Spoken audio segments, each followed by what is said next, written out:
Nagkatotoo na nga po mga amigos ang naibalita natin noong nakaraan na posibleng iwan ni Edwin De Los Santos ang kanyang promoter na si Samson Lukowich dahil sa kinansilan nito ang laban kay Keyshawn Davis. Noong June 8 lalaban sana para sa lightweight WBO title itong si De Los Santos kontra kay Keyshawn Davis. So balit nag-overweight nga po ng 4.3 pounds itong si Keyshawn Davis dahilan upang mapilitan ng promoter ni De Los Santos na si Lukowich na kansilahin ng laban. May paraan pa sana upang maituloy ang laban dahil willing naman magbayad ang kampo ni Davis ng penalty ng tinatayang $300,000 at plus $100,000 pa kung sasablay pa si Davis sa second day weigh-in. So kung idadagdag pa natin yung guaranteed purse ni De Los Santos na tinatayang $330,000, $730,000 ang posibleng maiuwi ni De Los Santos sa laban niya kay Keyshawn Davis. So malaking pera yon para sa tulad ni De Los Santos na magdadalawang taon nang walang laban. Kaya kahit gaano man kadelikado, gusto niyang ituloy yung laban kay Keyshawn Davis. Pero para sa promoter ni De Los Santos na si Samson Lukowich, mas mahalaga nga daw po ang kaligtasan kaysa pera.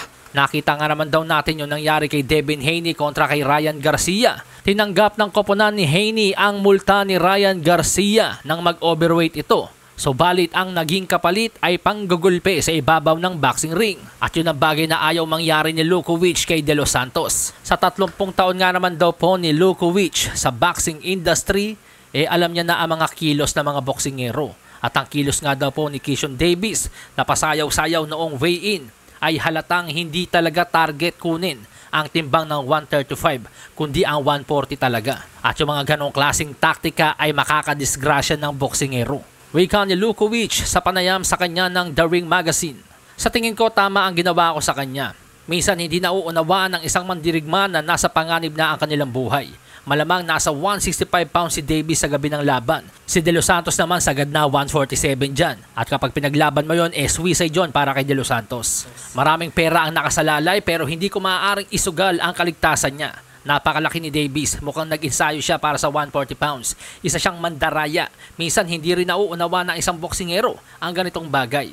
Panahon na lang din na makapagsasabi na tama ako. Sa ngayon, sinisante na po ni De Los Santos ang kanyang promoter na si Lukowich at naghahanap na ng bagong magmamanage ng kanyang boxing career. Wika ni De Los Santos sa panayam, naghahanap ako ng isang taong makapagtataguyod ng aking karera sa pinakamahusay na paraan, maging isang manager man o promoter. Gusto kong ipakita ang aking talento at kumpiyansa sa sarili. Kailangan ko lang ng mga pagkakataon para gawin ito. Malasahin ang baraha, patunayan mo sa akin ha. Sino man ang mabunot na kalaban, di ka tatakbo ha.